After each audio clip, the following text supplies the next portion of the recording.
Rock concerts offer the most divine experience available to mankind in this day and age. Just imagine it. The stage is dark. The dry ice machine pumps out mist. The crowd hushes in anticipation. The colored lights pop in and out, and the anxious crowd lets out a collective gasp as the people that they've been waiting for finally come on stage. There's this jitter, this fizzing in everyone's blood. The crowd is excited, and the band feeds off their energy while dazzling the crowd in return for their shouted devotion. There is nothing like live music and being at a concert. And when the idea to write a Rockstar romance dug its fingernails into me, I knew I wanted to get all of the details just right. The tour bus, touring itself, backstage technicals, music industry quirks. So over the last 4 years, I've read rock memoirs and music industry breakdowns and specific how to tour books. But along the way, I figured out that the fantasy I wanted to capture was the one that grips our collective imaginations, which is what happens when your dream life becomes a nightmare.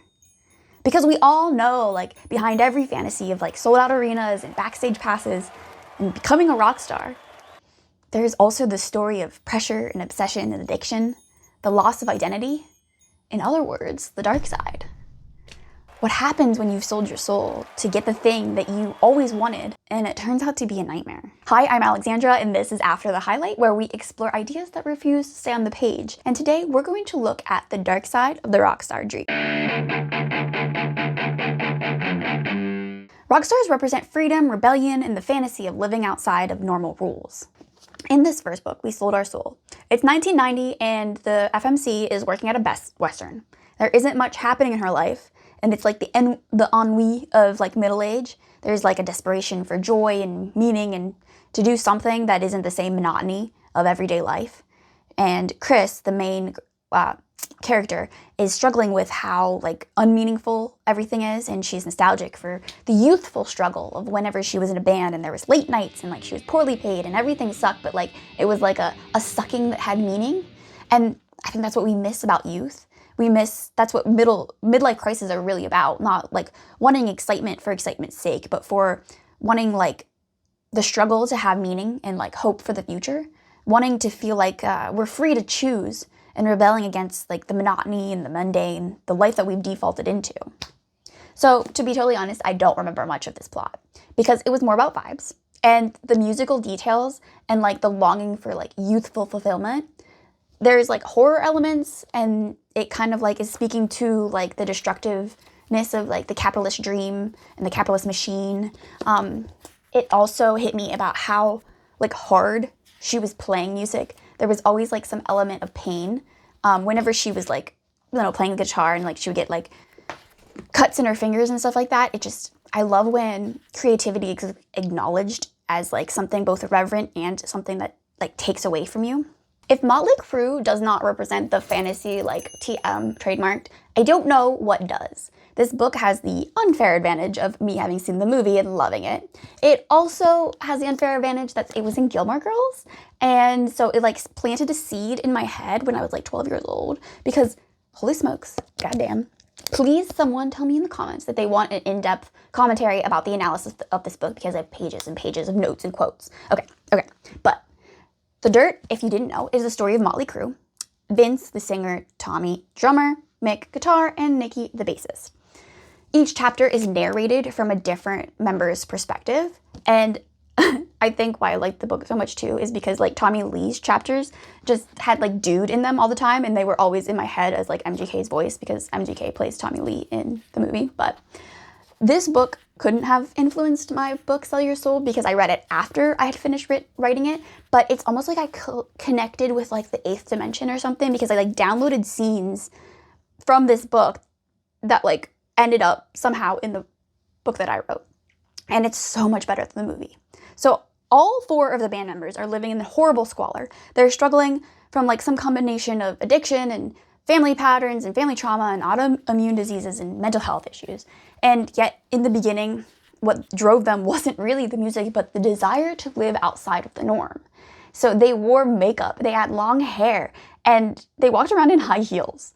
Honestly, these horrible men were so queer-coded and misogynistic that I half expected the end of the book to be Actually our gay awakening, because the romance reader, my brain just like goes there. When Mötley Crüe came on the scene, it was less as a band than as a gang. We'd get drunk, do crazy amounts of cocaine, and walk the circuit in stiletto heels, stumbling all over the place. The Sunset Strip was a cesspool of depravity. Prostitutes in spandex and needle-thin heels walked up and down the streets. Punks sat in clusters all over the sidewalk, and huge lines of new wavers wearing black, red, and white stood in block-long lines outside each club. The immersion was so deep in this book, and that's what this book does better than the movie. There's a pacing issue with the movie where, like, you know, we go up, and then Vince kills Razzle in the car accident, and Nikki gets addicted to heroin, and then we've kind of like, whew, right? But the movie skipped so much and wrapped up a bunch of things because it didn't have a whole lot of time to go into it. But with the book, it has a narrative arc that makes sense.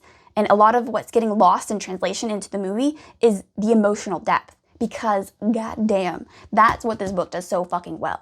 Not only is every single chapter like leaving you with like the potato chip problem of like, okay, just one more. Like, it's extremely self-aware in a way that I feel like only a third-party writer could have like made it. So I think this Neil Strauss, who like wrote the book, is listed as like a co-writer. I wonder if like some of the more like poignant parts that came from the band members themselves, or if he took what they said and then kind of put on the narrative of what they were actually saying. Why do I love this book in this movie? Because it epitomizes everything that we, like our cultural collective, loves about rock stars. Rock stars represent freedom and rebellion and the fantasy of living outside the normal rules. In every rock star book, there's always two things that you can count on: alcohol and drug addiction, and some corporate suits exploiting artists and squeezing the magic out of art. As someone who struggles with the fantasies of like author success, seeing that my fantasy is crushed by the same machinery that other people's art is crushed in is kind of weirdly like heartening. Like, it's easier to read with objectivity when it's not your industry being discussed. Sellout traces the evolution of punk, emo, and hardcore from 1994 to 2000.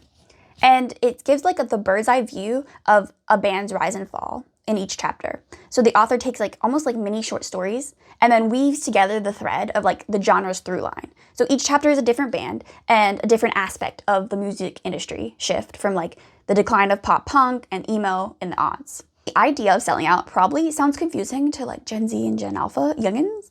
Like, this was before monetization was like a commonly used term. Back in the day when people did something creative, like music or writing or art, they did it because they liked it.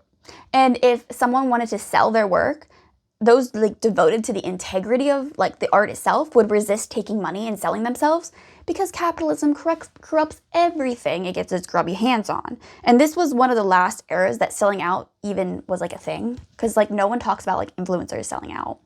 For every success story, there is a dozen bands that collapsed under the pressure, leaving members beating the shit out of each other on the side of the highway. Too often, when art is viewed through the lens of capitalism, it is reduced to a gamble that either pays off or doesn't. Quite the contrary. Some bands release their best and most fully realized work through major labels, even if it didn't immediately translate into sales. I appreciate this book a lot for the fact that it doesn't just follow the most popular bands, and it's like leaving us that sense of like survivor bias. Like the best and only the most like greatest like hardworking bands ever. Those are the only ones that ever make it. Like, instead, the author is telling us about the failures. And that's what made this book hit so deeply for me, because it drove home how corrupted our view is of a success, especially success in creative endeavors.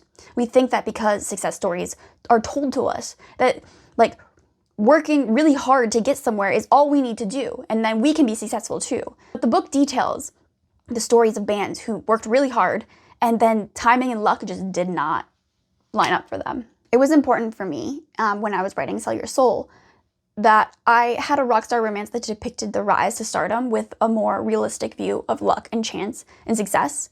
I think most rock memoirs, suffer from the survivor bias of they've made it, so obviously everything that they did was the correct thing to do.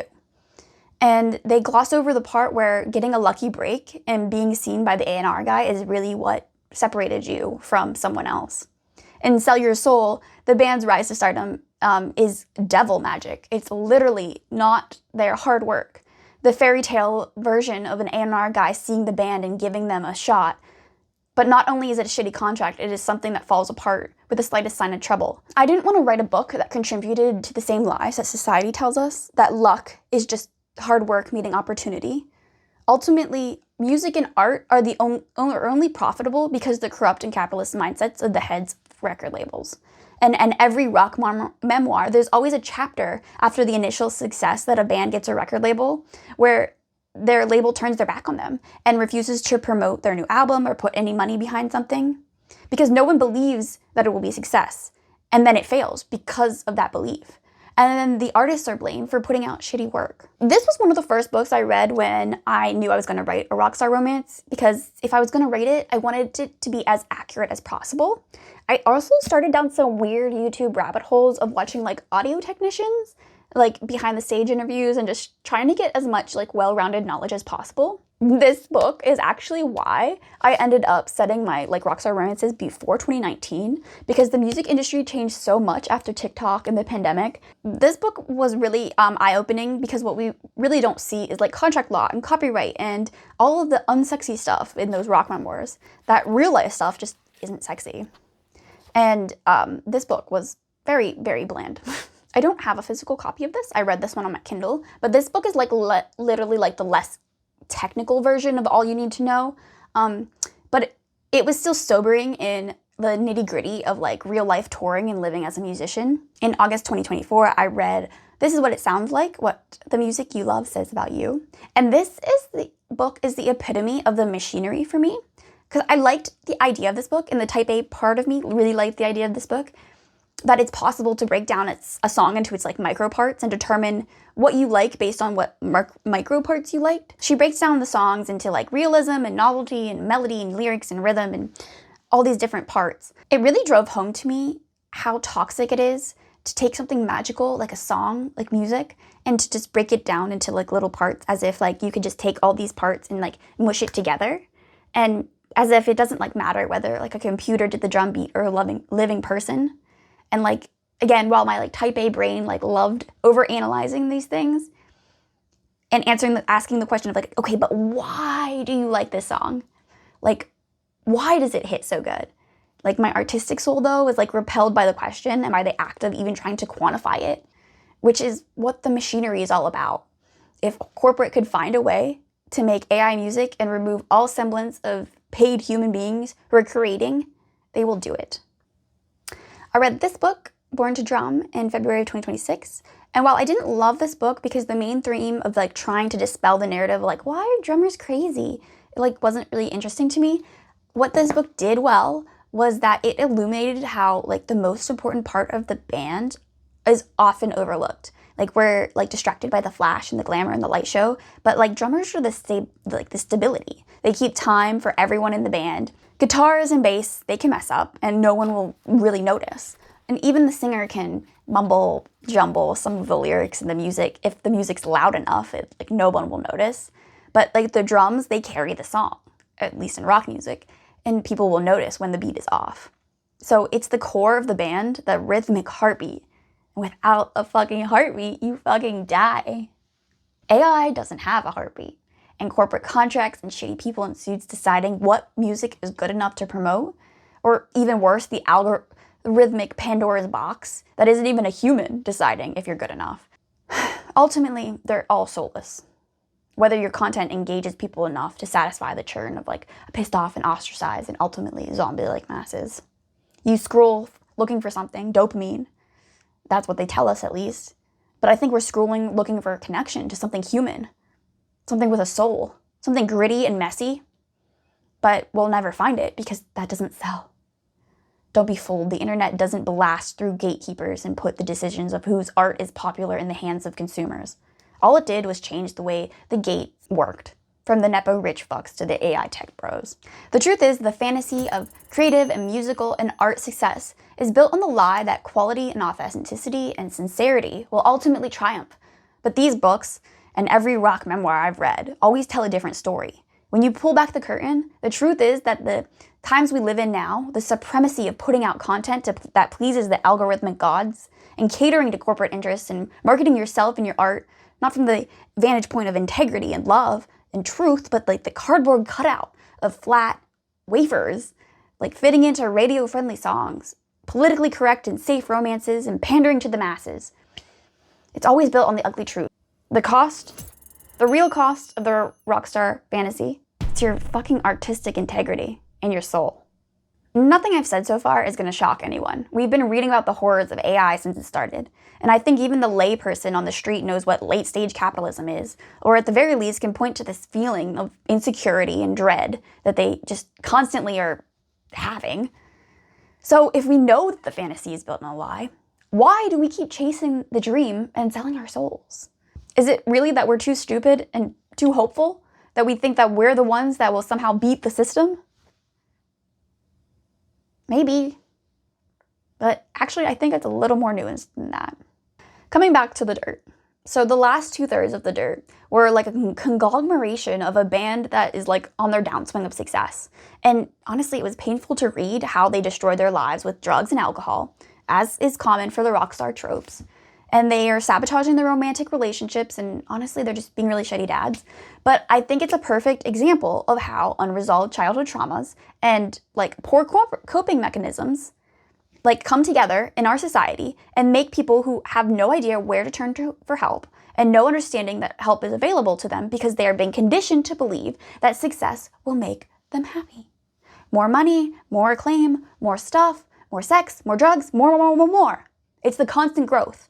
I think it was Audre Lorde who like compared our capitalist society to the constant growth of cancer that multiplies and multiplies and multiplies. Cells that don't know how to stop. That's what cancer is, and that's what our economy is. As usual, my shitty attitude made this period in my life a short one. I think everything I'd experienced was always so short-term and transient that if anything remained stable for too long, I'd panic and self-destruct. We're convinced that chasing success and chasing the fantasy is the only way out. If you read The Storyteller, it has to be an audio because Dave Grohl's voice is just, he narrates it, he's great. He's the singer of the Foo Fighters and the drummer for Nirvana, and he just does a beautiful job with the voice acting. He's definitely got the energy of a drummer too. He like has the like golden retriever, like happy to just like, I just want to play music, man, like that kind of vibe. Every musician plays differently. We know this, but there must be something intangible that differentiates the music written on a chart from what is created by one drummer to the next. Is it the way that each mind interprets a pattern? The internal clock that is defined by one's physical and emotional construct?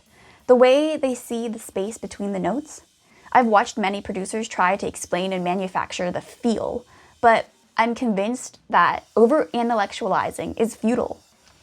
It's something divine that only the universe can create, like a heartbeat or a star, a solitary design within every musician that is only their own.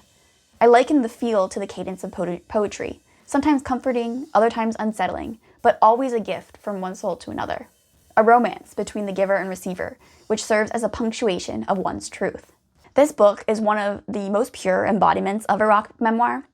Dave just seems like a chill guy. He's driven by the love of music, and it worked out for him.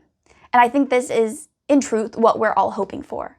That when we find success, there will find happiness and contentment. But what stuck out about this rock memoir is how I got the sense that Dave was in it for the music. And as cliche as it is, I got the sense too that if he was like in a cover band right now and never got famous or successful, he'd be just as happy. Because music is a part of his identity. And it's music, not musical success or validation. And I think that's getting us one step closer to our answer here. Going back to Sellout, I thought that Sellout was amazing, but it lacked any resolution. It described the machinery of music industry and the capitalist corruption of creative endeavors, but it leaves you with this bittersweet taste of enjoyment, yet without like a nicely wrapped up takeaway or lesson. But when I reviewed my notes, I actually found like one beautiful wrap up and reflection. Punk belongs to no one and everyone.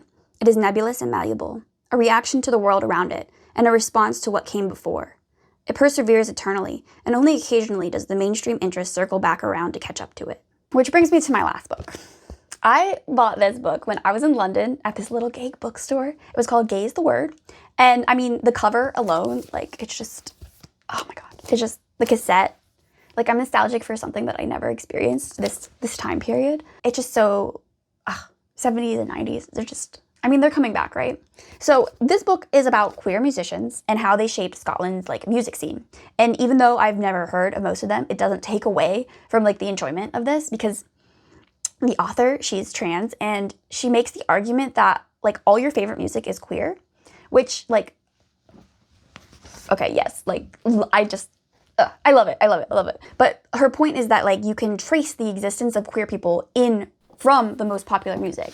And she does so through like the Scotland music scene, but it feels like a microcosm that's like the macrocosm, you know? Almost all music can be boiled down to just 3 crucial ingredients: rhythm, melody, and harmony. Yet in musicians' hands, it becomes so much more, especially when those musicians are queer. Queer music is outsider music, and outsider music comes bearing more than just melody on the back of its beats. Outsider music is music with baggage, with bruises, with battle scars.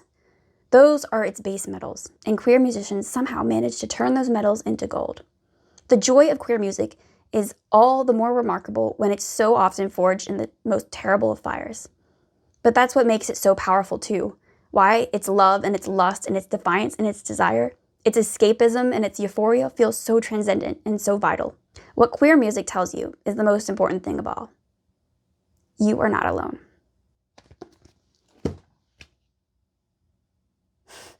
The thing that I don't think I realized how music shifted and changed, especially rock music, which sounds stupid, but in my head there's like 70s, 80s, 90s, and like they speak to each other and like inform each other, but it's something that can only be seen like in hindsight, and something that gets lost in translation when like your knowledge of rock music comes from like the Spotify playlists that are like categorized by decade.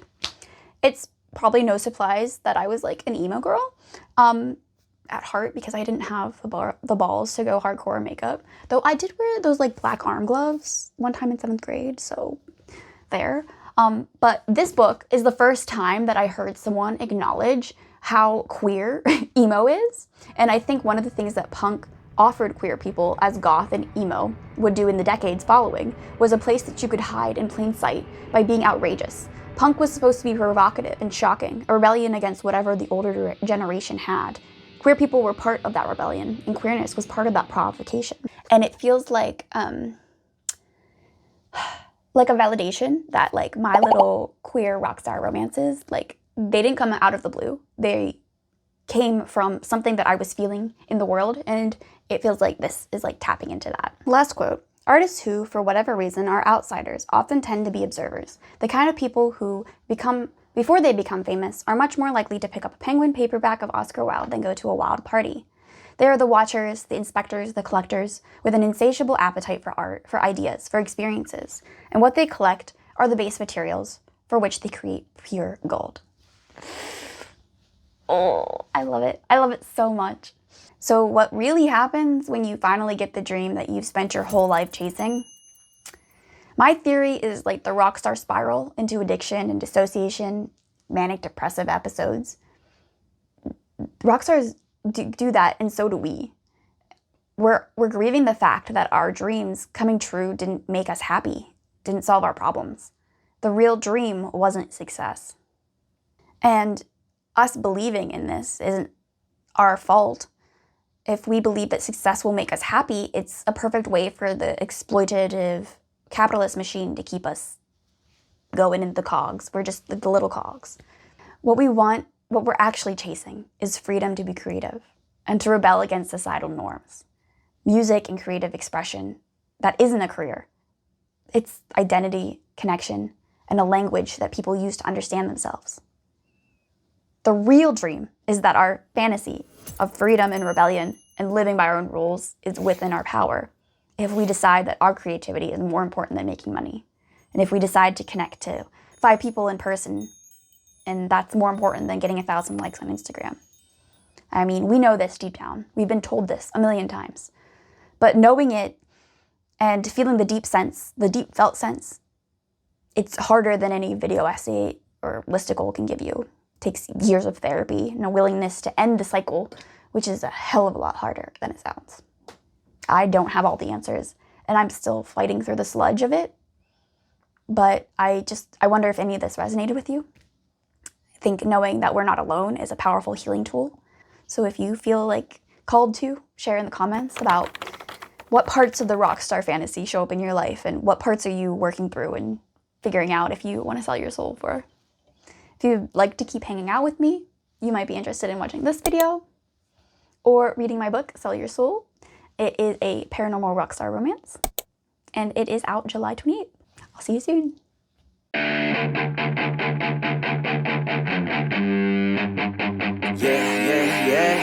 The good girls, they go to heaven, but the bad girls, they get backstage.